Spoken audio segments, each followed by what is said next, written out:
যে আল্লাহর ঘর কাবাতুল্লাহ আদম আলাইহিস সালাম তৈরি করে আদম আলাইহিস সালাম কোথায় গেলেন আল্লাহর ঘর থুইয়া? কারণ আদম আলাইহিস সালামের তো আল্লাহর ঘর থুইয়া অন্য জায়গায় যাওয়ানোর কথা না। আমরা যেন খুঁজি, তালাশ করি, তালাশ করলে গবেষণা করলে মিল পাবো, খোঁজ পাবো। তো বাবা আদম আলাইহিস সালাম কী করলেন? এই কাবাঘর বানায়, সেই কাবাঘরের এইখানে মা হাজেরাকেই ইব্রাহিম আলাইহিস সালাম রেখে গেলেন। পানি নাই, এখন খাবার নাই, খাবারের ক্ষুধা তো সহ্য করন যায়, কিন্তু পানির পিপাসা তার সহ্য করন যায় না। যায় গো? যায় না। তো পানির পিপাসা এমন লাগছে যে মা হাজেরা কি করলেন, তার সন্তান দুধ পান করে, স্তন পান করে, দুধ পান করে, উনি নিজে পিপাসিত, তো দুধ নাই বুকে, তো বাচ্চা খাইব কি? এর জন্য বাচ্চাকে কুলে কইরা ঘুরতাছে, কোনোখানে পানি নাই। তখন তিনি কি করলেন, ওই সময় তো ধুধু মরুভূমি, জঙ্গল আসিল কিনা ওই সময় আল্লাহই জানে, তারাই জানে। কিন্তু ওই সময় হিংস্র জানোয়ারের ভয় ছিল, যে কোনো হিংস্র জানোয়ার তাদের আক্রমণ করতে পারে, এরকম একটা মেন্টালিটি ছিল। তো পানি খোঁজার জন্য কি করলেন, পাহাড়ের চূড়ায় যায়, যদি উঁচায় দেখে যে আশেপাশে কোথাও পানি আছে কিনা, এবং তাকায় দেখলে যেখানে পাখি ঘুরে, যে জায়গায় আকাশে ওই নিচে পানি থাকে, পানিকে কেন্দ্র করে পাখি উড়ে, এরকম যে বারবার ঘুরতে আসে, তো এরকম। তো তিনি কি করলেন, বাচ্চাকে কাবাঘরের থেকে এখন যেখানে জমজম কূপ এই স্থানটায় রেখে উনি দৌড়ায়া, দুইটা পাহাড় ছিল ছোট ছোট, একটির নাম হইল সাফা, আরেকটির নাম হইল মারওয়া। সাফা এবং মারওয়া পাহাড়ে দৌড়াইলেন, এই পাহাড় থেকে ওই পাহাড়ে, সাফা থেকে মারওয়া, মারওয়া থেকে সাফা। এই দুই পাহাড়ের দূরত্ব 450 মিটার। এই দুই পাহাড়ে কি করলেন, ওই বাচ্চারের রাইখা এই পাহাড়ে উঠে দেখলেন যে না, এদিকে নাই। পরে আবার একটু দূরত্ব দৌড়ায় যায়, যখন তিনি নিচের দিকে যান তখন স্পিরিটে উঠেন, যখন আস্তে আস্তে, কেন ওই বাচ্চারে দেখে যে বাচ্চারে কোনো হিংস্র প্রাণী আক্রমণ করে কিনা। এই সাফা মারওয়া দৌড়াইল, দেখলো হুনো পানি নাই। তো এই দিকে আবার ওই কাবা শরীফের এই দিকে ইয়ামেনের কিছু দুইটা গোত্র, তারা এই উট দুম্বা এগুলা চড়াইতো, ছাগল চড়াইতো। একটি কওমের নাম কওমে উমাল এবং আরেকটির নাম হলো কওমে জুরহাম। এই দুইটা কাবিলারা ওইখান থেকে কোনো বসতি ছিল না, পানি ছিল না। তো যখন সাফা মারওয়া দৌড়ায়, দেখে যে কোনো পানির সন্ধান নাই। তো সাফা মারওয়া দৌড়ানো কার সুন্নত? মা হাজেরার। মা হাজেরা কি নবী? না। মা হাজেরা কি রসুল? না। মা হাজেরা হচ্ছেন আল্লাহর কামেল অলি। তাহলে অলির সুন্নত সাফা এবং মারওয়া পাহাড় দৌড়ানো, এবং এহরামের কাপড় পরা, দুই টুকরা শিলি ছাড়া, এটা সুন্নতে ইব্রাহিম এবং সুন্নতে মা হাজেরা। মা হাজেরা 3 টুকরা পরছেন। তো এখন যখন রিটার্ন আসছে, আইসা দেখে কি তার ছেলে ইসমাইল আলাইহিস সালামের কদম মোবারকের সামনে পানির ফোয়ারা উঠতাছে, পানি উঠতাছে। তিনি দেখা তো অবাক এবং শুকরগুজার করলেন, যেটা রবের কুদরত। তখন তিনি সেইখান থেকে যে আল্লাহর নবী আল্লাহর রসুলের বরকতে যে পানি পাইলেন, সেই পানি দাঁড়াইয়া পান করলেন এবং শিশু বাচ্চাকেও পান করাইলেন। এখন যেভাবে পানি উঠতাছে উনি দেখতেছেন, এইভাবে পানি উঠলে এই কাবা, এই অঞ্চলটা, এই জায়গাটা পানি দিয়া বইরা যাইব, কাবা ঘরটা ডুইবা যাইব। তো তার জন্য মা হাজেরা ওইখানে বাচ্চাকে কুলে নিয়ে বললেন, ইসমাইল আলাইহিস সালামকে কুলে নিয়ে বললেন, জম জম, থামো থামো। জম জম এইটা হলো হিব্রু ভাষা। জম জম শব্দের অর্থ হলো থামো থামো, পানিকে থামতে কইছে, হে পানি থামো থামো। এই নাম হয়ে গেল জমজম কূপ। জমজম কূপ খনন করা হইল, জমজম কূপের পানি পান করলে পবিত্র হয়, গুনাহ মাফ হয়, রোগ ব্যাহাত ভালো হয়। তো জমজম কূপের এই বরকত যখন ওই যে দুই কাবিলা, যেটা কওমে জুরহাম এবং কওমে উমাল, এরা দেখলো, তো ওই যে ওনাদের উট এবং দুম্বা হারায় গেছিল, খুঁজতে আইসা দেখে কি এখানে পানি, ছাগল হারায় গেছে, পানি, আরে এনে পানি এলো কই থেকে, এন তো আগে পানি ছিল না। তো দৌড়ে যায় তাদের সর্দারের কাছে, কইছে সর্দার ওই জায়গায় তো পানি পাওয়া গেছে এবং অনেক পানি উঠতেছে, এবং ওই জায়গায় এমন একজন নারীকে আমরা দেখছি এবং তার কাছে একটি শিশু সন্তান আছে, দেখা মনে হয় অনেক খানদানি ঘরের হবে। তখন তাদের সর্দাররা আসলো, সবাই আসলো, আইসা বলল যে আমরা এখানে অবস্থান করতে চাই, যদি আপনি অনুমতি দেন, যদি আপনি আমাদেরকে এখানে অবস্থান করতে দেন, এর বিনিময়ে আমরা আপনাদের 10টা ছাগল উপহার দিব। তখন মা হাজেরা বললেন হ্যাঁ বসবাস করতে পারবেন এবং উপহার নিলাম, কিন্তু পানি আমার আন্ডারে, আমার অধীনে থাকবে, পানি নিতে পারবে, আমার ছাড়া আপনাদের কবজায় যাবে না পানি। ঠিক আছে, মঞ্জুর। এই 10টা ছাগল উপহার দেওয়ার পরে এই ইব্রাহিম আলাইসালামের ছেলে ইসমাইল আলাইসালাম সেই ছাগল এবং কাবাগরের পাশেই, যেখানে এখন হাতিম, এই স্থানে বাইন্দা রাখত, আমরা কিতাব থেকে জানি।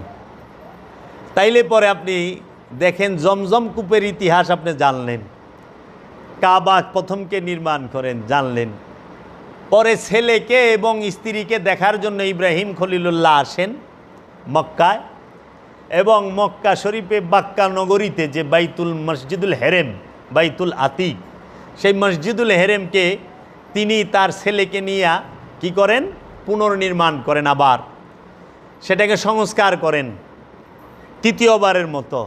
কাবা ঘরের হাইট উঁচা করেন, উচ্চতা, দেয়াল উঁচা করেন। এখন দেয়াল উঁচা করতে যায়া যখন তিনি উঁচা করেন, এই কাদামাটি যেটা আছেন, যেটা পাথরই হোক যেই হোক, সেটা দিয়ে সে যখন নির্মাণ করেন, এখন উঁচায় কি করব, উঁচায় রাখবো কিভাবে, তখন একটি পাথর নিলেন, সেই পাথরটিকে বলা হয় মাকাম ইব্রাহিম। এটা এমন এক পাথর, ওনার যতখানি উচ্চতার প্রয়োজন হইতো অটোমেটিক উচ্চ হইতো, আবার যতখানি নিচু প্রয়োজন হইতো ওইটা অটোমেটিক হইতো। এটাই তার মোজেজা, কারিশমা ছিল। তো ইসমাইল আলাইসালামকে নিয়ে ইব্রাহিম আলাইসালাম সেই হাজরে যে মাকাম ইব্রাহিম, সেই মাকাম ইব্রাহিমের উপরে দাঁড়ায়া কাবা ঘরের সংস্কার করেন। করার পরে সেই হাজরে যে মাকাম ইব্রাহিম, সেটাকে কাবাঘর থেকেই নিকটেই রাখা হয়, এবং এই মাকাম ইব্রাহিম থেকেই মুসল্লা গ্রহণ করতে বলা হয়েছে সবাইকে, নামাজের জন্য, সলাতের জন্য জায়নামাজ গ্রহণ করতে বলা হয়েছে। ওয়াত্তাখিজু মিন মাকাম ইব্রাহিমা মুসল্লান, তোমরা ইব্রাহিমের মাকাম হইতে নামাজের স্থান গ্রহণ করো, মুসল্লা জায়নামাজ গ্রহণ করো। সূরা বাকারার 125 নম্বর আয়াতে আল্লাহ বইলা দিছে। তাহলে আপনারা মাকাম ইব্রাহিমের বিষয়ও জানলেন, এটা কুদরত। এখন মাকাম ইব্রাহিমের এখান থেকে 2 রাকাত শুকরানা নামাজ পড়ে মুসল্লা গ্রহণ করে কাবাঘর তোয়াফ করতে হয় হজের উদ্দেশ্যে। কাবাঘর যেখানে অবস্থান করে সেই স্থানকে বলা হয় বাক্কা, এবং কাবাঘরকে বলা হয় মসজিদুল হেরেম। মসজিদুল হেরেমের যে চতুর্পাশ, সেই চতুর্পাশের যে স্থান, তাহাকে বলা হয় আরকান। তোমাদেরকে যদি আমি একটু দেখাই, এই যে দেখো মসজিদুল হেরেমের ছবি মোবারক, এই এইটাকে বলা হয় মসজিদুল হেরেম। আর এটার যে অঞ্চল, এই যে জায়গা নিচের, এই অঞ্চলকে বলা হয় বাক্কা। আর এই মসজিদুল হেরেম যে শহরে অবস্থান করে সেই শহরকে বলা হয় মক্কা। মক্কা মানে যে এনে পানি নাই, বাক্কা মানে যে জমিন কান্না করে।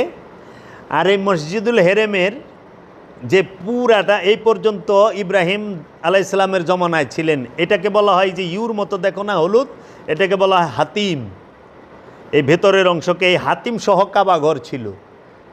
রাসূল সাল্লাল্লাহু আলাইহি সাল্লামের বয়স যখন 14 বছর, তখন এই কাবা ঘর সংস্কারের সময় হাতিমকে বাহিরে রাখা হয় অর্থ কম পড়ার কারণে। এর পিছনে আরও রহস্য আছে, আমি ধাপে ধাপে বলি। এই কাবা ঘরের যে চতুর্দিক এই চার কোণার চতুর্পাশ, যেটা এই স্থানকে বলা হয় আরকান। কি বলা হয়? আরকান। আর কাবা ঘরের 4টা কর্নার আছে, 4 কোণা, এটা স্কোয়ারে ঘরটি, কাবা শরীফটা। এই কাবা শরীফের 4 কর্নারকে বলা হয় রুকনি। কি বলা হয়? রুকনি। 4টা রুকনের নাম আছে। একটি হলো রুকনে হাজরে আসওয়াদ, যে কর্নারে হাজরে আসওয়াদ লেগে আছে। এই যে এই কর্নারে, এই যেখানে হাজরে আসওয়াদ লেগা আছে, হ্যাঁ, দরজার পাশে, দরজা থেকে দরজা যেই কর্নারে কাবা শরীফের, সেই কর্নারেই হাজরে আসওয়াদ লাগা। এটাকে বলা হয় রুকনে হাজরে আসওয়াদ।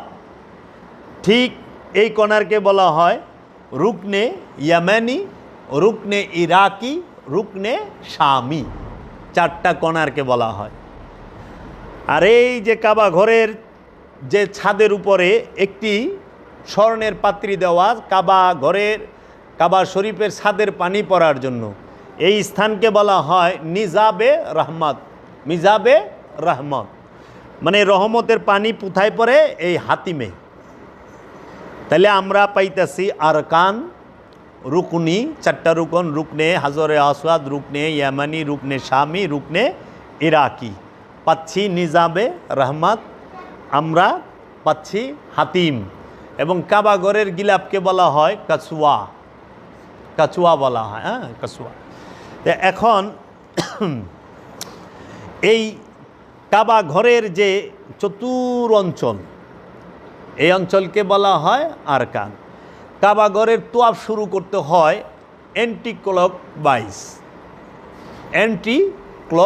ওয়াইজ, যে ঘড়ি তো এইভাবে ঘুরে, এটা বাম দিক থেকে ঘুরব। তো তোয়াফ শুরু করতে হয় যেই কর্নারে হাজরে আসওয়াদ, সেইখান থেকে শুরু করে তোয়াফ করবে বাম দিক থেকে 7 চক্কর। হ্যাঁ, এই তোয়াফ যে স্থানে হাইটা হাইটা করে, এই স্থানকে বলা হয় মাতাফ। এইটা হইল হাতিম। এই যে এক কর্নারে যে হাজরে আসওয়াদ, কাবা ঘরের মধ্যে কি কি থাকে? হাতিম, হাজরে আসওয়াদ, রুকনে ইয়ামানি, রুকনে শামি, রুকনে ইরাকি, তারপরে মিজাবে রহমত, মাকাম ইব্রাহিম, তারপরে কাবার পুরো এলাকাকে, মানে যে কাবা ঘরটা যেখানে, এটার যে নিচে সমান্তরাল জায়গা না, যে জায়গায় তোয়াফ করে, এই স্থানকে বলা হয় মাতাফ। বুঝছেন? মাতাফ বলা হয়। বসেন বাবুজি, মাতাফ বলা হয় কাবা ঘরে না। কাবা ঘর, বসেন বাবু, কাবা ঘর তোয়াফ শুরু করতে হয় কোথা থেকে? যেই পাশে হাজরে আসওয়াদ আছে, সেই পাশ থেকে অ্যান্টি ক্লক ওয়াইজ। কেন? কারণ বাম দিক থেকে শুরু হয়। আমাদের হাকিকতে হার্ট মানে কলব বলা হয় বাম স্তনের 2 আঙ্গুল নিচে। মানে আমরা যারা তরিকতপন্থী এবং মেজাজি এবং হাকিকির মধ্যে লতিফা দেখায়, বাম স্তনের 2 আঙ্গুল নিচে কলব। তো এই কলব যেন কাবার নিকটে। এখন যদি ডাইন থেকে শুরু করেন, তাহলে কলব এই পাশে, দূরত্ব হয়ে যায় না? এর জন্য বাম থেকে শুরু করে। কলব আর কাবা খুব নিকটে, কলব আর কাবা শরীফ খুব নিকটে। হ্যাঁ, এই যে আমরা যেরকম নিরিখ রাখি, আমার জিন্দা কাবা, জ্যান্ত কাবা, নুরি কাবা, হাকিকি কাবা আমার আপন মুর্শিদের দিকে, ঠিক এইভাবে তোয়াফটা করতে হয়। এখন এই কাবা ঘরের গিলাপের নাম হইল কাছুয়া। এবং আপনি যদি খেয়াল করেন, কাবার দক্ষিণ পশ্চিম কর্নারে আছে সাফা পাহাড়। এই পাহাড় কাবার কিছু নিকটে। তাহলে সাফা নামক যে পাহাড়, সেই পাহাড়টা কোথায়? কাবার দক্ষিণ পশ্চিম কর্নারে আছে। হ্যাঁ, এই যে কাবাগরের আগের ছবি দেখেন, কাবাগরের সাথে কত ঘর আছিল, সব ভাঙ্গা সমান করছে। হ্যাঁ, আপনারা যদি ইউটিউবে সার্চ দেন 100 ইয়ার্স বিফোর মক্কা কাবা, 1928 সালের ভিডিও বাইরেইব। এই যে জাহাজে চৈরা যে হাজিরা যাইতো না, লঞ্চে চৈরা, এই হাজিগো ভিডিও পাবেন। পাকিস্তানের যে প্রেসিডেন্ট মোহাম্মদ আলী জিন্না, তিনি তার ওয়াইফ সহ তোয়াফ করতেছেন, সেইটার ভিডিও আপনারা পাবেন, উঠে চৈরা কীভাবে যাইতেছে। তো এই কাবার দক্ষিণ পশ্চিম কর্নারে আছে সাফা পাহাড়। এই পাহাড় কাবার কিছু নিকটে, আর মারওয়া পাহাড় হচ্ছে দক্ষিণ পূর্ব কর্নারে একটু দূরে হাজরে আসওয়াদের থেকে। তো এই সাফা এবং মারওয়া পাহাড়ের দূরত্ব হইল 450 মিটার, হাফ কিলো। এই জায়গাটাকে বলা হয় মাসআ, মাসা, মাসা, এই যে দৌড়ায় না, মাসা, মাসা আল মাসা। এটার দূরত্ব হইল 450 মিটার। আর সাফা মারওয়ার পাহাড়ের মাঝখানে যে আমরা দৌড়াই না, এই দৌড়ানোর নামকে বলা হয় যে সাইয়ি, সাইয়ি, সাইয়ি বলা হয় যে এই যে সাফা মারওয়ার মাঝখানে যে আমরা দৌড়াই। হ্যাঁ, এখন সাফা শব্দের অর্থ কি? সাফা হচ্ছে শুদ্ধি। সাফা শব্দের অর্থ হইল শুদ্ধকরণ। মারওয়া শব্দের অর্থ কি? নির্মলতা। সাফা শব্দের অর্থ হইল শুদ্ধকরণ, আর মারওয়া শব্দের অর্থ হইল মিলন। কি? নির্মলতা। মারওয়া নির্মলতা এবং শুদ্ধতার প্রতীক, সাফা এবং মারওয়া। আর কাবা মানে হইল মূল লক্ষ্য। মূল লক্ষ্যকে বলা হয় কাবা। কাবা যেখানে, কাবা ঘরকে কোরআনের ভাষায় বলা হয় মসজিদুল হেরেম। কাবা যেখানে অবস্থান করেন সেই স্থানকে বলা হয় বাক্কা। আর কাবা যেই শহরে অবস্থান করে সেই শহরকে বলা হয় মক্কা। মক্কা মানে হচ্ছে যেখানে মোয়া নাই, মোয়া মাফি, মানে পানি যেখানে নাই, শুধু পাথর আছে, পানি শূন্য স্থানকে বলা হয় মক্কা। আর এই মক্কার মধ্যে যে স্থানে কাবা, এই জমিনটাকে বলা হয় বাক্কা। বাক্কা মানে হইল যে জমিন কান্না করে, রোনেওয়ালা জমিন, কান্না করনেওয়ালা জমিনকে বলা হয় বাক্কা। বাক্কার দলিল কোথায়? সূরা আল ইমরানের 96 নম্বর আয়াতে, ইন্না আউয়ালাল বাইত হুদিয়া লিন্নাস লাল্লাযী মিনাল বাক্কা। এটা মুবারাকাতান, মুবারকময় স্থান এবং আলমের জন্য হেদায়েত। তাই আল্লাহ কোরআন বাক্কা কাবা সম্পর্কে কি বলছেন? ওয়া জাআলনা বাইতা মাসাবাতাল লিন্নাস, আমি মানব জাতির মিলন কেন্দ্র হিসেবে ঘরকে নির্বাচন করেছি। আবার এখানে বলতেছে মানব জাতির হেদায়েত কি? বাক্কা।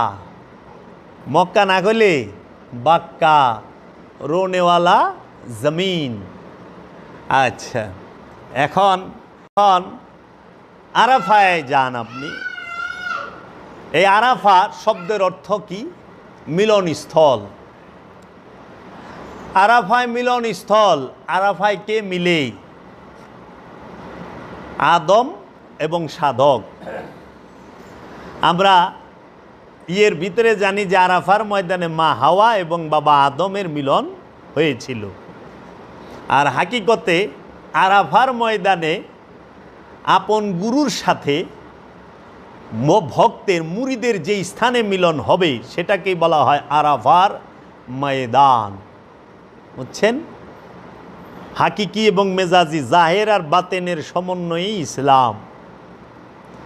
জাহের আর বাতেন যেখানে সমন্বয় হবে ওইটি ইসলাম। ইসলাম সার্বজনীন, কাবা সার্বজনীন, হুদাল্লিন নাস, হুদাল্লিন নাস, হুদাল্লিল মুসলিমিন নাই তো, মুসলমান নাই তো, হুদাল্লিন নাস, ইন্না আউয়ালাল বাইত হুদিয়া লিন্নাস। সর্বপ্রথম যে ঘরটি আল্লাহ তৈরি করেছেন তার নাম বাক্কা। সেই বাক্কা মানব জাতির মিলন, হেদায়েত। খালি গ্লাস পিপাসা মিটায় না বাবা, অবশ্যই জল থাকতে হবে, পানি থাকতে হবে। তাই ওই হাকিকি কাবা যেই পর্যন্ত মেজাজি কাবায় না ঢুকবো, মেজাজি কাবাও হেদায়েত করতে পারবে না হাকিকি কাবারে ছাড়া। এর জন্য হাকিকি কাবা বাবা আদম, হাকিকি কাবা বাবা শীষ আলাইহিসসালাতু ওয়াসসালাম, হাকিকি কাবা হজরত ইদ্রিস আলাইহিসসালাম, হাকিকি কাবা হজরত নূহ আলাইহিসসালাম, হাকিকি কাবা হজরত সালেহ আলাইহিসসালাম, হাকিকি কাবা হজরত দাউদ আলাইহিসসালাম, হাকিকি কাবা হজরত ইউনুস আলাইহিসসালাম। এই 7 জন নবী হইল আল্লাহর নবী ইব্রাহিম আলাইহিসসালামের পূর্বে। ইব্রাহিম নবীর ঘরের থেকে বাকি 18 জন নবী কে? ইব্রাহিম খলিলুল্লাহ, ইসমাইল জবিহুল্লাহ, ইসহাক আলাইহিসসালাম, ইয়াকুব আলাইহিসসালাম, ইউসুফ আলাইহিসসালাম, শোয়েব আলাইহিসসালাম, জাকারিয়া আলাইহিসসালাম, ইয়াহিয়া আলাইহিসসালাম এবং দাউদ আলাইহিসসালাম, সুলাইমান আলাইহিসসালাম। এবং আপনি যদি এইদিকে করেন হজরত ইমরান আলাইহিসসালাম, তার ছেলে হারুন আলাইহিসসালাম, হজরত মুসা আলাইহিসসালাম, মুসা আলাইহিসসালামের ভাই হারুন আলাইহিসসালাম। এবং এইদিকে যদি আপনি খেয়াল করেন ঈসা আলাইহিসসালাম এবং মুহাম্মদ সাল্লাল্লাহু আলাইহি ওয়াসাল্লাম এবং যুলকারনাইন তিনি, এবং হজরত খিজির আলাইহিসসালামকেও উল্লেখ করা হয়েছে। ও মিয়া, আগে জানো পরে মানো, নূরে হকে হক আছে, হক চিনো আগেই, পারো যদি আবাদত করো শেষ ভাগেই, না চিনে আবাদত করিবে কাহার, ভূতের বন্দিগি হবে, হবে না খোদার। না বলো খোদার নাম, না বলো রসুল, এক নামে পীর মুখে বোলাও কেবল, তব জন্য পীর যদি করে আরাধন, তবেই তো সন্তুষ্ট হবেই প্রভু নিরঞ্জন। তুমি পাপী শত পাপী তাতে দোষ নাই, তুমি ফানি পীর ধনী তার স্থানে চাই। মুর্শেদ হাসরে গতি খলিফা নবীর, শত নবী সাথী নহে কিন্তু নিজ পীর। বাবা জান শরীফ শাশুরেশ্বরী কেবলায় কাবার কালাম। বাবা, তাই আমরা দেখতে পেলাম আল্লাহর জলিল কাবা আল্লাহ নিজে আদম সফিউল্লাহকে বানাইছে আল্লাহ নিজ হাতে। আর আদম আলাইহিসসালাম আমাদের মতো নাদান মানুষদের জন্য একটি তার মহাপবিত্র হাত দিয়ে একটি মেজাজি কাবা, একটি রূপক কাবা, একটা আনুষ্ঠানিক কাবা মাটি কাদা দিয়ে পাথর দিয়ে তৈরি করলেন প্রতীকী হিসাবে, যেন আমরা এই কাবা মেজাজি কাবাকে অনুসরণ করে হাকিকি কাবাকে চিনতে পারি। এই মেজাজি কাবাকে যেভাবে তোয়াফ করতে হয়, ঠিক হাকিকি কাবাকে ওইভাবে তোয়াফ করতে হবে। এর জন্য আমরা কুরআনে সূরা হজের 27 নম্বর আয়াতে দেখতে পাই যে আপনি মানুষদের মধ্যে হজের ডাক দেন, তারা যেন আপনার কাছে আসে। ইব্রাহিম আলাইহিস সালামের কাছে হজ করতে আইতে কইছে, কাবা মক্কায় যাবার হয় না, ইব্রাহিমের কাছে। এখন ইব্রাহিম আলাইহিস সালাম, কাবা ঘর তো আছে ইব্রাহিম আলাইহিস সালাম কু, তুর পাহাড় তো আছে মুসা আলাইহিস সালাম কু, নাকি মাছ তো সাগরে আছে ইউনুস আলাইহিস সালাম কু, জাহাজ তো সাগরের মধ্যে আছে ওই নূহ আলাইহিস সালাম কু। কেউ বাবা জলফই গাছ তো এখনও আছে ঈসা আলাইহিস সালাম কু, হেরা পর্বত তো এখনও আছে মুহাম্মদ সাল্লাল্লাহু আলাইহি ওয়াসাল্লাম কোথায়। ভালো ভালো কথার বস্তাগুলো এখনও আছে, সুন্দর সুন্দর কথা। আল্লাহর কামেল, আল্লাহর অলিরা কই এবং কামেল অলিদের অনুসরণ কই। মুসলমান ধ্বংস হবে না, হবে কি? কারণ আল্লাহর কামেল অলিগ অনুসরণ, নবী রসুলের অনুসরণ, ইত্তেবা ছাইরা দিয়া তাহারা তাদের খেয়াল খুশির অনুসরণ করতেছে, তো ধ্বংস অনিবার্য। আচ্ছা, এই কাবা তো পাইলেন। এই কাবা ঘরের যে এই যে দেখেন স্থান, এতটি কথা বলার কারণ কি? জমজম পাইলেন, জমজম মানে থামো থামো। সাফা শব্দের অর্থ শুদ্ধিকরণ, মারওয়া শব্দের অর্থ নির্মলতা, আরাফাত শব্দের অর্থ মিলনস্থল, কাবা শব্দের অর্থ হইল কি? লক্ষ্য, আর কেবলা শব্দের অর্থ হইল উপলক্ষ্য। ইমাম শব্দের অর্থ হইল নেতা। যে নিয়ত এবং কর্মের সামনে যাকে রাখা হয় তিনি হইল ইমাম। নিয়ত এবং কর্মের সামনে যাকে রাখা হয় সে হইল ইমাম। এই যে দেখেন হাজরে, এইটাকে বলা হয় হাতিম। এই স্থানটাকে, এই যে ইউর মতো, এইটা প্রায় 4 থেকে 5 ফিট চওড়া এবং 4 থেকে 5 ফিট খাড়া। এইটার ভিতরে এই যে জায়গা দেখেন, এই যে হাজরে ইসমাইল লেখা, এই হাতিমের ভিতরেই হজরত ইসমাইল আলাইহিসসালাম এবং তিনার মা হাজের আলাইহিসসালামের পবিত্র মাজার শরীফ, রওজা মুবারক, যদি সাধারণ মানুষের বলার জন্য বলি সেটি হলো কবর। এই রওজা মুবারক, মাজার শরীফ জিয়ারত, ভক্তি সেজদা কি হাজি সাহেবরা করেন না? এই হাতিমের ভেতরে হজরত ইসমাইল আলাইহিসসালামের রওজা মুবারক এবং তিনার মায়ের রওজা মুবারক। এই হাতিমের এইখানে ইসমাইল আলাইহিসসালাম তিনি তার ছাগল বান্ধা রাখতেন এবং তিনিও থাকতেন এই কাবাগরের সাথেই। এই কাবাগরের কোনো ছাদ ছিল না ইসমাইল আলাইহিসসালামের জমানায়, ইব্রাহিম আলাইহিসসালামের জমানায়। এই কাবাঘরের মা হাজেরা এবং ইসমাইল আলাইহিসসালামের মাজার। দলিল কোথায়? দলিল হইল কিতাবের নাম তারিখে মক্কা, লেখক যিনি তার নাম হচ্ছে হজরত হাসান বসরি। নাম শুনছেন না? হজরত রাবিয়া বসরির পীর হাসান বসরি। হজরত হাসান বসরিকে মাওলা আলী করমল্লাহু ওয়াজহুর খলিফা, সাধক খলিফা, এবং তিনি মাওলা মহাপ্রভু মুহাম্মদ সাল্লাল্লাহু আলাইহি ওয়াসাল্লামের দিদারও পেয়েছেন। তিনি সাহাবিও, তিনি তাবেঈনও। বুঝাইছে? তার কিতাব একটু পারলে যায় উল্টাই দিয়েন, পৃষ্ঠা নাম্বার কইলাম না, ওইটা রাখলাম, যখন দরকার হইব বেশি ঘটর করবেন, পৃষ্ঠা নাম্বার শুদ্ধ কমু। হ্যাঁ, আবার এটা সম্পর্কে যদি জানতে চান, বিশ্বের সর্বশ্রেষ্ঠ বিখ্যাত যারা আলেম আছে তাদের থেকে শুনেন। আরে জ্ঞান অর্জন করতে হয় আলেমের কাছ থেকে। এই জাহেলগো কাছে যারা নাকি বাজারে আটে আর গান গায়, ওয়াজের নামে গান গায়, এগো থেকে আপনি কিছু শিখবেন না। তো এক জামানা সোহবতে বা আউলিয়া, একটা মুহূর্ত যদি কেউ আল্লাহর ওলির সান্নিধ্যে কাটায়, সে 70 বছরের বেরিয়া ইবাদতের থেকেও উত্তম সময় কাটায়। এবং আল্লাহ রসুল বলছে, তুমি জ্ঞান অর্জনের জন্য সুদূর চীন দেশে যাও, দুল্লা হইতে কবর পর্যন্ত বিদ্যা জ্ঞান অর্জন করো। হ্যাঁ, 1 ঘন্টা জ্ঞান অর্জন 70 বছরের ইবাদতের থেকে এই 70 বছরের বেরিয়া ইবাদত থেকে উত্তম। বুঝছেন? এখন কাবা শরীফে গেলে মজা পাইবেন, জানবেন, ভক্তির সাথে চুম্বন করবেন, শ্রদ্ধা করবেন। হ্যাঁ, তাহলে আমরা জানলাম হাজরে আসওয়াদ বাবা আদমের আসন বসার, মাকামে ইব্রাহিম আলাইহিসসালামের দাঁড়ানোর স্থান, আর ওই সাফা মারওয়া এবং আমরা জানলাম, এবং হাতিমের ভিতরে কি সেটাও জানলাম। এখন আহেন হাতিম বাইরে আইলো কেন? হাতিম কাবাগর থেকে বাহিরে আসলো কেন? কাবাগর টোটাল কতবার সংস্কার হয়েছে? আপনি কাবাগর প্রথমবার তৈরি করেন বাবা আদম, সংস্কার করেন হজরত শীশ আলাইহিসসালাম।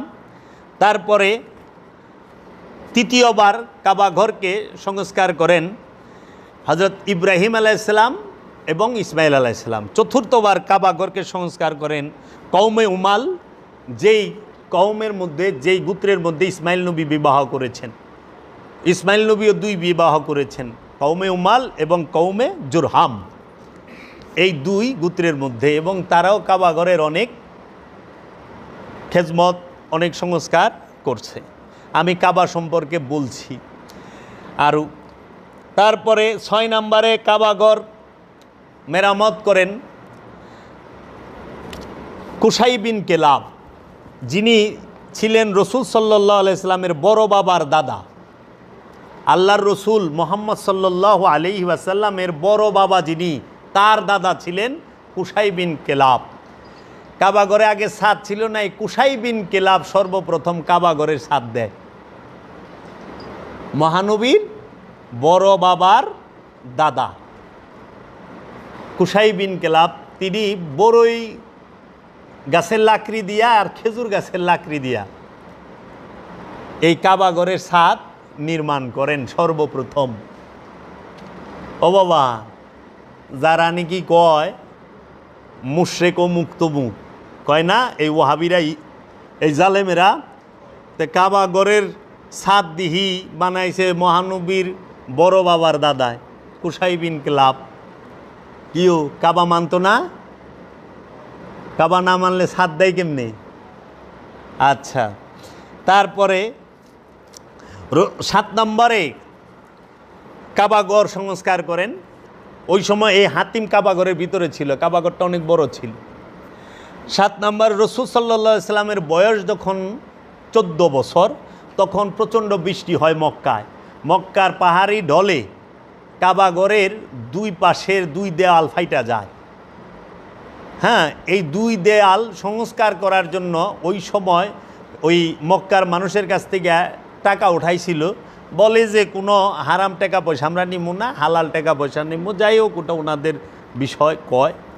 তো ঠিক আছে, কাবা ঘরের টাকা পয়সা উঠাইছে। উঠানোর পরে ওনারা এই কাবাগর নির্মাণ শুরু করছে। এখন ওই দেয়াল ভাঙব কি?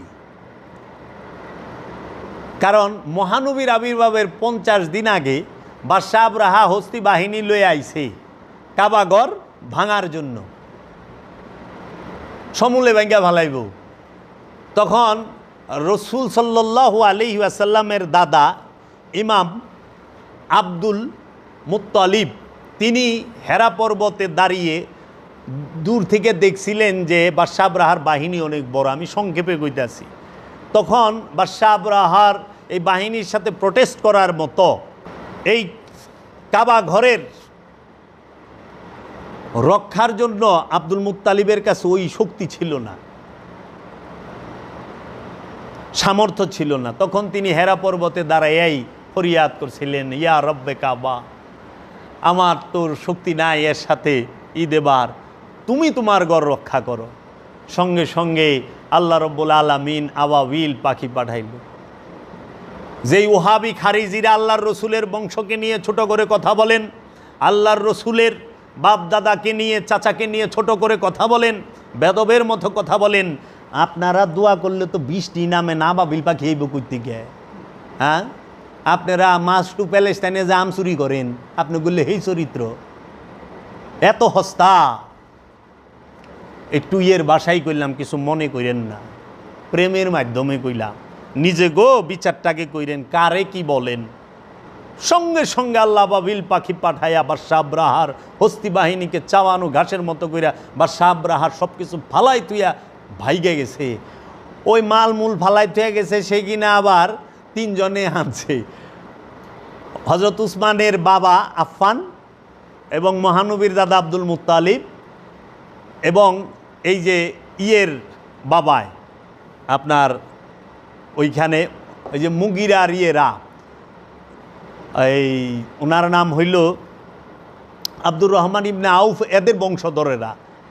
এই 3 জন ধনী হইল। সবচেয়ে বেশি মাল আসিল, ওন থেকে স্বর্ণদানা পাইছিল বেশি হইল হজরত উসমানের বাবায়।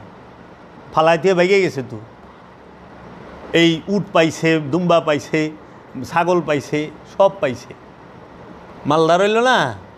আচ্ছা, মহানবীর বয়স যখন 14, তখন এই কাবাঘরের মেরামতের জন্য, কাবাঘরের মেরামতের জন্য টাকা উঠাইল। 2 দেয়ালকে ভাঙবো, কারণ সবাই ডরায়, আই হাই রে কাবায় হাত দিলেই আল্লাহর গজব হইব।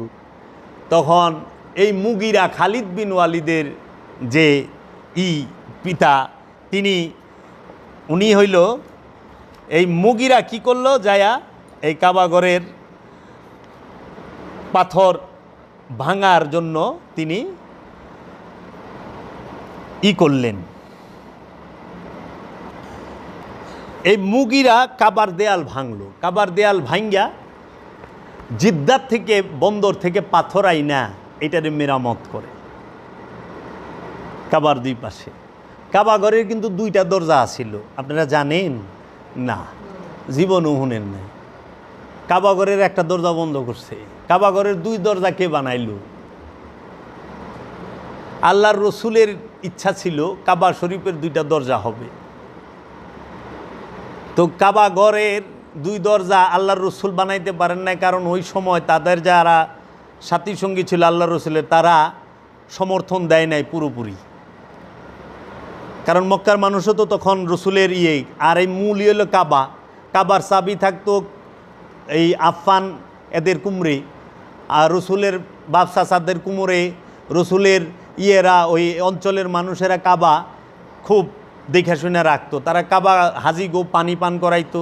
কোরআনও আছে যে হাজিদের পানি পান করানে আর কাবা ঘরের চাবি কুমড়ে রাখলেই সোয়াব হয় না। হ্যাঁ, সোয়াব কিসে কিসে হয় কুয়ে থুয়ে দিছে। ইমান আনন্দ লাগবো রসুলের উপরে, তাইলে সেন মঙ্গল। ইমান নাই, কাবা ঘরের চাবি রাখলে কি? হ্যাঁ, গুরুর প্রতি ভক্তি প্রেম নাই, কিন্তু আগরবাতি ধরায় ঘুরাইলে কাম হইব না। আগে প্রেম ভক্তি আদব লাগবো। আদব ভক্তি মহব্বত তিনটা হইল মূল। তো এই কাবা ঘরের যে নির্মাণ করলেন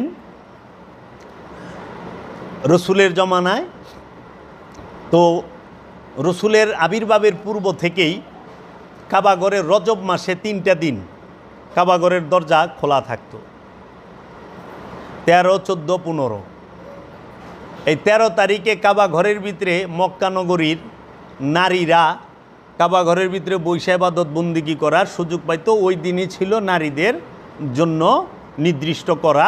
14, 15 এই 2 দিন হইল রজবের কাবা ঘরের মধ্যে। এই 14, 15, 16 3 দিন। 14 তারিখ ছিল কাবা ঘরে প্রবেশ করা নারীদের জন্য উন্মুক্ত। তো ওই দিন মাওলা আলীর মা কাবা ঘরে ঢুকছে, যে মাওলা আলীও পৃথিবীতে আগমন করব।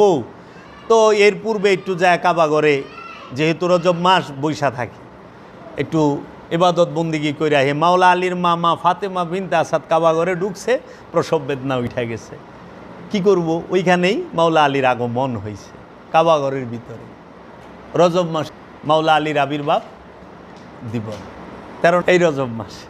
হ্যাঁ, তাহলে আমরা পাইলাম কাবা ঘরে নারীরা প্রবেশ করত ঘরের ভিতরে। এখন তো মনে করেন মানুষ যারা অনেক ধনী বাদশাহ রাষ্ট্রপতি তারা ঢুকতে পারে, সাধারণের লেগে ঢোকার কোনো সুযোগ এখন না, আগে ছিল। পরে রসুলের জমানায় যখন এই টাকায় হইল না, অর্থে, এই পর্যন্ত আইসা কাবা থাইমা গেল, হাতিমকে বাইরে রাখা হইল। এই হাতিমের এই অংশটার মধ্যে এই হজরত ইসমাইল এবং মা হাজেরার রওজা। তো একদিন মা আয়েশা বলল, হাদিসের মধ্যে আসছে, মা আয়েশা বললে আমি কাবা ঘরে প্রবেশ করব। তখন আল্লাহ রসুল হাত ধরে হাতিমে নিয়ে দাঁড় করায় দিলেন। যে হাতিমের ভিতরে যে দাঁড়ায় সেও কাবা ঘরের ভিতরেই দাঁড়াইছে। এটা কাবা ঘরেরই ইচ্ছা অংশ হাতিমের মধ্যে। হ্যাঁ, এবং এটা খুব বরকতময় জায়গা। এবং এই মিজাবে রহমত কাবা ঘরের ছাদের পানি এখানে পড়ে। তা এখন কাবা ঘরের এরপরে মহানবীর পরে যে খোলাফায়ে রাশেদিনের জমানা গেল, কারবালা ঘটার পরে এজিদ মক্কা আক্রমণ করে। এজিদ যখন ক্ষমতায়, তখন মক্কার গভর্নর ছিল আবদুল্লাহ ইবনে জুবাইর, হজরত আবু বকর সিদ্দিকের বড় মেয়ের ঘরের নাতি হজরত জুবাইর রাদিয়াল্লাহু তাআলা আনহুর ছেলে আবদুল্লাহ ইবনে জুবাইর। আবদুল্লাহ ইবনে জুবাইর রাদিয়াল্লাহু তাআলা আনহু তিনি মক্কার গভর্নর। কাবা তার নিয়ন্ত্রণে, সে কাবার খাদেম, কাবা শরীফের। তো কাবা শরীফের খাদেম হজরত আবদুল্লাহ ইবনে জুবাইর। তো আবদুল্লাহ ইবনে জুবাইরকে হটানোর জন্য খলিফা মনসুর থেকে দায়িত্ব পাইল হাজ্জাজ বিন ইউসুফ, কাবা আক্রমণ করো। হাজ্জাজ বিন ইউসুফ, যে ইসলামে হিটলার রক্ত পিপাসু, ইসলামের সবচেয়ে বড় খুনির নাম হাজ্জাজ বিন ইউসুফ। এই হাজ্জাজ বিন ইউসুফ সে কাবা আক্রমণ করলো, মক্কা আক্রমণ করে মক্কা অবরোধ করে রাখলো। এবং কাবা ঘর আক্রমণ করাতে ওই যে ওই গুলালি বাস ছিল না, যে পাথর দিয়ে যখন টানা দিয়ে ফেঁকে না, তো ওই পাথর যায় কাবায় ঘরের লাইগে একদম ভাইঙ্গা কাবা মিশা গেছিল মাটির সাথে। কাবা ঘরকে ভাইঙ্গা, হ্যাঁ, মাটির সাথে মিশাইয়া দেয়। এই এজিদ যখন, হাজ্জাজ বিন ইউসুফ না, এজিদ, ভুল হইছে আমার। এজিদ যখন কাবায় আগুন দেয়, কাবা আক্রমণ করে এজিদের সময়, এজিদ যখন কাবায় আগুন দেয়, এই এজিদ কারবালা ইমাম হুসেন আলাইহিস সালামকে শহীদ কইরা এজিদ বাহিনী কাবা আক্রমণ করে, মক্কা আক্রমণ করে, কাবাগরে গিলাপ আগুন ধরায় দেয় এবং কাবাগরকে অনেক ক্ষতি করে এবং কাবাগরের একটা অংশ ভেঙে ফেলে। সেইটাকে সংস্কার করেন হযরত আবদুল্লাহ ইবনে জুবাইর, তখন তিনি মক্কার গভর্নর, কাবা খাদেম তিনি। এই আবদুল্লাহ ইবনে জুবাইর তখন কি করেন, কাবাগরের 2টা দরজা করে। কাবাগরের 2 দরজা যে তৈরি করেন তার নাম হইল হযরত আবদুল্লাহ ইবনে জুবাইর। তিনি সাহাবীও, তিনি তাবেঈনও, বুঝছেন, এবং সাহাবীর ছেলে, এবং হযরত আবু বকর সিদ্দিক রাদিয়াল্লাহু তাআলা আনহু যিনি বড় মেয়ে হযরত আসমা তার ছেলে, মা আয়েশার বড় ভাগিনা, বড় বোনের ছেলে। তিনি যখন এই কাবাগরের 2 দরজা করলেন, এক দরজা দিয়ে হাজিরা ঢুকে, আরেক দরজা দিয়ে বের হয়। হ্যাঁ, এবং কাবাগর থেকে 20 বছর হাজরে আসওয়াদ চুরি করে লয়ে গেছিল একটা ফেরকার লোকেরা, এটার উপরের। তো কাবাগরে যখন নাকি 2টা দরজা হইল, এরপরে এজিদ মইরা গেল। এজিদ মইরা যাওয়ানোর পরে যখন বনু উমাইয়ারা, খলিফা মনসুর ক্ষমতায় আসলেন, তিনি কি করলেন, তার যে জেনারেল হাজ্জাজ বিন ইউসুফকে বললেন মক্কা থেকে আবদুল্লাহ ইবনে জুবাইরকে সরায় দাও, মক্কা আক্রমণ করো। তখন মক্কা আক্রমণ করে ওই যে পাথরের গোলা ফেইকা কাবাঘর ভাঙ্গা ফালাইল। কাবাঘরে যে আঘাত লাগে, উনি ভাঙারিয়ে যায় নাই হাজ্জাজে, কিন্তু ওনার হামলার মধ্যে এটা ভাঙে গেছে, লাইগে একদম লেভেল টু দ্য গ্রাউন্ড, মাটির সাথে মিলে গেল। হাজ্জাজ বিন ইউসুফ কী করলেন, আবদুল্লাহ ইবনে জুবাইরকে গ্রেফতার করলেন এবং তাকে হত্যা করলেন। আবদুল্লাহ ইবনে জুবাইর শহীদ হইলেন। খেয়াল করেন, সাহাবীর ছেলে, তাবেঈন, তিনিও সাহাবী, মাওলা হুসাইনের সমবয়সী তারা, মাওলা হাসানের, এবং তিনি খাদেমুল হারামাইন, কাবার খাদেম, আবার গভর্নর, আবার কোরআনে হাফেজ, তিনি মুফতি, তিনি কাজী, তিনি গভর্নর, সব তারে যে মাইরা ভালাইলেন। কে মারল? হাজ্জাজ বিন ইউসুফ। হাজ্জাজ বিন ইউসুফ কি করলো, এই আবদুল্লাহ ইবনে জুবাইর ওই সময় আবার কাবা যে সংস্কার করছে না এজিদের হামলার পরে, তখন এই হাতিমকে কাবার ভিতরে নিয়ে আসছিল। হাতিমকে কাবার ভিতরে নিয়ে কাবার 2টা দরজা করছে, এক দরজাদা ঢুকবে, এক দরজাদা বাইরে। হাজ্জাজ বিন ইউসুফ আবদুল্লাহ ইবনে জুবাইরকে শহীদ কইরা কাবা ভাঙ্গা আবার ফিরা কাবা নির্মাণ শুরু করলো। তখন তিনি আবার 2 দরজা বন্ধ করে দিয়ে এক দরজা রাখলো এবং হাতিমকে বাইর করে দিল হাজ্জাজ বিন ইউসুফে। তখন হাজ্জাজ বিন ইউসুফের এই কর্মকাণ্ড দেখে যিনি এইখানে একজন আমাদের হজরত ইমাম মালিক ইবনে আনাস, হজরত ইমাম মালিক ইবনে আনাস বললেন, কাবার নকশা এবং তামির আর বদল করা যাইব না। এটা বাদশাগাতের খেলনার মতোই যাইব না, কি যে যার খুশি যখন খুশি যেমনি ইচ্ছা অমনি করব না। কাবার আর কোনো পরিবর্তন করা যাবে না, সংস্কার করবে কিন্তু পরিবর্তন করা যাবে না। তাইলে নভেম্বরের মতো সংস্কার করলো যে হাজ্জাজে, হাতিমরে বাইর করে দিয়া তিনি কাবাঘর। তাই আমি শুনতাম যে আমরা যে কাবা আগে তওয়াফ করেছি সেটা ছিল ইব্রাহিম খলিলুল্লাহ তৈরি, আর আমরা এখন যে তওয়াফ করতেছি সেইটাকে হাজ্জাজ বিন ইউসুফ সে সংস্কার করছে এবং মাটির সাথে মিলায় ফেলাইছিল, আবার সেই নকশা অনুযায়ী সে তৈরি করছে। এই হাজ্জাজ বিন ইউসুফ নভেম্বরের মতো তিনি কাবাঘর নির্মাণ, এবং এরপরে কাবাঘর আর পুনর্নির্মাণ হয় নাই, সংস্কার হয়েছে। 960 হিজরিতে বাদশাহ সুলেমান, 960 হিজরি সনে বাদশাহ সুলেমান, ওই যে উসমানী খেলাফতে বাদশাহ সুলেমান, তিনি কাবাঘরের ছাদ বদল করে দেন। ওই যে লাকড়ি, যে বড়ই গাছের বড়ইয়ের লাকড়ি, খেজুরের লাকড়িটা করছিল না, সেটাকে ছাদে পরিণত করেন। এটা হলো 10বার সংস্কার। 11তম সংস্কার হয় 1039 হিজরিতে। বৃষ্টির পানি দেওয়ালের উপরে এসে পড়ে এবং পূর্ব দক্ষিণ দেয়াল ফাটল ধরে ভেঙে যায়। সুলতান মুরাদ সুলতান মুরাদ এইটার সংস্কার করেন এবং 1417 হিজরিতে উন্নত টেকনোলজির দ্বারা পাথরের ভিতরের গাঁথনির যে মশালা আছে, যে ম্যাটেরিয়ালস আছে, সেইটা জেদিদ টেকনোলজি, যে জেদিদ মেশিন দ্বারা সেটাকে তৈরি করা হয় কাবা।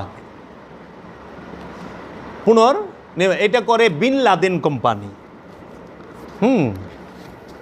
এই যে উসামা বিন লাদেন আছে না, তার পিতা বিন লাদেন কোম্পানি, সৌদি আরবে মক্কা মদিনা শরীফের কাম বিন লাদেন কোম্পানি করতো এবং খুব সুন্দর করছে। এখন এই কাবা ঘরে অনেক উপহার নজরানা দেওয়া হইতো, অনেক বাদশারা উপহার নজরানা দিছে। কাবা ঘরের দরজা এটি স্বর্ণের, কাবা ঘরের দরজাটি স্বর্ণের, 280 কিলো থেকে 300 কিলো স্বর্ণ দিয়ে তৈরি করা। কাবা ঘরের যে চৌকাঠ সেটা চাঁদির, মানে রূপার চৌকাঠ, স্বর্ণের দরজা। এই কাবা ঘরের যে দরজা স্বর্ণের, এটা কে দিল, কে বানাইল জানা দরকার না? 280 থেকে 300 কিলো স্বর্ণ দিয়ে কাবা ঘরের দরজাটা তৈরি করে দেন 1979 সালের বাদশাহ খালিদ, কিং খালিদ 1979 সালে কাবা শরীফের দরজা 280 থেকে 300 কিলো স্বর্ণ দিয়ে বানায়া দেন। এবং কাবা ঘরের একটি স্বর্ণের একটি তালা আছে, সেই তালাটি 1000 মিসকাল, মানে এক কেজির প্রায়, মানে 1000 গ্রাম নাকি 1000 বুড়ি, মানে ওইখানে আরবিতে বলা হয়েছে মিসকাল। এইটা বানায় দেয় আপনার কাবা ঘরের তালাটা নজর হিসাবে। এই যে নজরানা দেই না আমরা অনেক সময় মসজিদে, দরবারে, মাজারে, এই 1000 মিসকাল দিয়ে যে এই তালাটা বানায় দেন তিনি আরেক বাদশা। এই বাদশারাই বিভিন্ন সময় স্বর্ণের উপহার, কাবাগরের যে প্যারাকগুলো এগুলো স্বর্ণের, এই যে পাত্রীগুলো স্বর্ণের, কলস আছে স্বর্ণের, দুইটা চাঁদ হযরত উমর রাদিয়াল্লাহু তাআলা ছিলেন স্বর্ণের, আমি বলছি। তো কাবা শরীফও নজরে নিয়াজ করতো। আবার কাবার মালও অনেকে খাইতো, আবার কাবার জিনিস চুরিও করতো। ওই যে বনু যে জুরহামের কথা কইলাম, কওমে উমাল আর কওমে জুরহাম, এদের মধ্যে এই কাবা শরীফের মাল খাওয়া লইয়া দ্বন্দ্ব লাগছিল।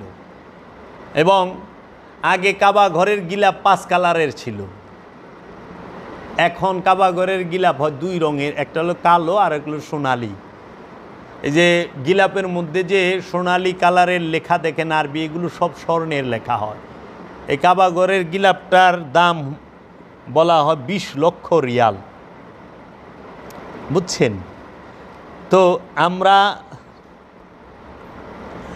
এই কাবা ঘরের যে জান্নাতের যে 8 দরজা, এটা কাবা ঘরকে কেন্দ্র করে, কাবা ঘরের ইর্দ গির্দ কেন্দ্র করে।